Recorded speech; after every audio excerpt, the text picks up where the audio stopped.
अस्सलाम वालेकुम जी, क्या हाल चाल है आप सबका। उम्मीद है आप सब ठीक ठाक होंगे और खैरियत से होंगे। तो जी आज के व्लॉग से फिर से आपके साथ घर वाली रूटीन ही शेयर करूंगी। वापस आ गए थे हम स्पेन से और ये वाला व्लॉग मैंने रिकॉर्ड किया था 2-3 वीक्स बाद। बच्चों के साथ अगर 1 या 2 वीक के लिए भी कहीं चले जाओ ना तो उनकी रूटीन डिस्टर्ब हो जाती है, और जब उनकी रूटीन डिस्टर्ब होती है तो आपकी रूटीन ऑटोमेटिकली डिस्टर्ब हो जाती है, क्योंकि इंसान अकेला होना तो समहाउ मैनेज कर ही लेता है, लेकिन जब बच्चे हो ना वो फिर सही आपके दिमाग की दही बनाते हैं। खैर ये भी जिंदगी का एक हिस्सा है और जिंदगी के साथ ये चीजें तो सब चलती रहती हैं। तो आज से मेरी बेटी की मिड टर्म ब्रेक स्टार्ट हो रही थी, तो वो बहुत ज्यादा एक्साइटेड थी कि मैं लाइब्रेरी जाऊंगी, अपनी पसंद की बुक्स लेकर आऊंगी, वहाँ थोड़ी सी कलरिंग कर लूंगी। तो आज मैं इनको लाइब्रेरी ले आई थी और आज मैंने लाइब्रेरी में उर्दू नॉवेल्स देखे और हजरत मोहम्मद सल्लल्लाहु अलैहि वसल्लम की सीरत से रिलेटेड बुक्स देखी। तो वो देख के मुझे इतनी ज्यादा खुशी हुई, क्योंकि इंसान जहाँ पैदा होता है ना वहाँ से जुड़ी हर चीज ही बहुत प्यारी लगती है कि उसका कोई नेमुल बदल नहीं होता। जैसे जैसे यूके में पाकिस्तानियों की तादाद में इजाफा होता जा रहा है, वैसे वैसे पाकिस्तानी चीज़ों में भी इजाफा होता जा रहा है,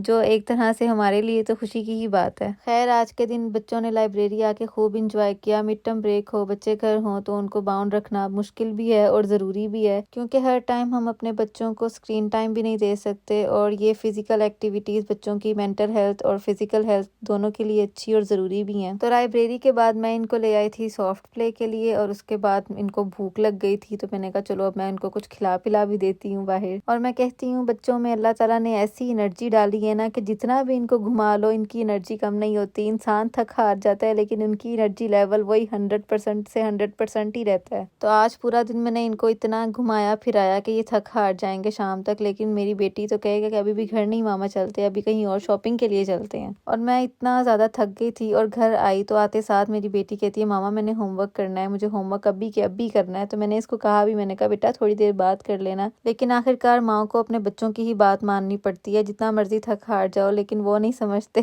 तो ये इसको मिड टर्म ब्रेक का होमवर्क मिला हुआ था थोड़ा बहुत, तो माशाल्लाह माशाल्लाह मेरी बेटी इतना खुश होकर होमवर्क करती है। मैं तो दुआ करती हूँ कि अल्लाह ताला ये बड़ी हो तो भी इतना ही जोशो खरोश से पढ़ा करे, आमीन सुमा आमीन। तो आज था वैलेंटाइंस डे, तो मैंने उसकी तैयारी तो वगैरह तो कोई नहीं की हुई थी, लेकिन मेरे हस्बैंड आए ऑफिस से मेरे लिए फ्लावर और कुकीज़ का बॉक्स लेके, तो मुझे इतनी ज़्यादा खुशी हुई और मुझे थोड़ा गिल्ट भी हुआ कि मेरे लिए गिफ्ट लेकर आए हैं। मैं एटलीस्ट कुछ अच्छा सा 1-2 चीज़ें बना ही लेती। ना बनाने की कुछ वजह ये भी थी कि सुबह से मैं निकली हुई थी और मैं बहुत थकी हुई थी, तो बस सिंपल जो घर में खाना बनना था बस मैंने वही रखा हुआ था। खैर फिर नेक्स्ट डे मैंने उनकी पसंद की चीज़ें बना के उनको भी सरप्राइज दिया था, जिससे वो भी बहुत खुश हो गए थे। खैर ये छोटी छोटी चीज़ें हस्बैंड वाइफ के रिश्ते को और ज़्यादा स्ट्रॉन्ग करती हैं। जैसे हमने खाना तो रोज़ बनाना होता है, अगर उनकी फेवरेट डिश बना के 1-2 उनके सामने रख के उनको सरप्राइज दे दें तो वो खुश हो जाएंगे। और हमारे घर में एवरी वीक चाय के साथ मीठा कुछ ना कुछ आता ही है, तो वो मीठा आ गया और साथ फ्लावर वो ले आए, तो उससे मैं बहुत ज़्यादा खुश हो गई थी। तो इस तरह इंसान एक दूसरे की छोटी छोटी खुशियों का ख्याल रख के तो इंसान अपने रिश्ते को और ज़्यादा मजबूत बनाता है। और मुझे ऐसा लगता है कि हर बीवी को अपने हस्बैंड की तरफ से ऐसे छोटे छोटे सरप्राइजेस बहुत बहुत ज़्यादा अच्छे लगते होंगे। खैर यहाँ हो गई थी नेक्स्ट मॉर्निंग और मैं बना रही थी बच्चों के लिए ब्रेकफास्ट। अच्छा बच्चों को छुट्टियाँ होना तो बच्चों को होता है कि हमें डेली अच्छे से अच्छा और नए से नया नाश्ता मिले, सेम ब्रेकफास्ट तो हम हरगिज़ नहीं करेंगे। तो इनके लिए मैं फ्रेंच टोस्ट बना रही थी और मैंने बटर में स्लो कुक में बनाए, तो वो इतने मज़े के और फ्लफ़ी सॉफ्ट से बने थे कि बच्चों को इतना मज़ा आया। मेरी बेटी को मैंने बना कर दिए, फिर वो मुझे दोपहर में भी कहे कि मम्मा मुझे ये दोबारा बना कर दो क्योंकि मैंने बटर में बनाया था, तो बटर वैसे ही जो है वो चीज़ का टेस्ट इन्हांस करता है। तो यहाँ मैं अपनी बेटी को नाश्ता निकाल के दे रही थी और मेरा बेटा ऊपर मेरा वेट कर रहा था, उसको फ्रेशन अप करना था। इट्स नॉट हॉट, चलो पकड़ लो जाओ। खैर एक चीज़ मैं बहुत नोट करती हूँ, जो लोग मुझे देख रहे हैं जिनके 2 से 3 बच्चे हैं वो मुझे ज़रूर बताइएगा। जो पहला बच्चा होता है ना वो खाने में ज़्यादा तंग करता है और वो बाकी चीज़ें भी बहुत स्लोली लर्न करता है, और जो सेकंड चाइल्ड होता है ना वो थोड़ा जल्दी लर्न करता है। क्योंकि मुझे याद है जब मेरी बेटी छोटी थी ना वो मुझे खाने में बहुत ज़्यादा तंग करती थी, और जो मेरा बेटा है ना उसने जितना खाना हो ना वो उतना खा लेता है, और अगर उसने नहीं खाना तो उसने नहीं खाना। लेकिन मेरी बेटी तो थ्रू आउट कहती थी कि मुझे बिल्कुल भी मत कुछ ना खिलाओ।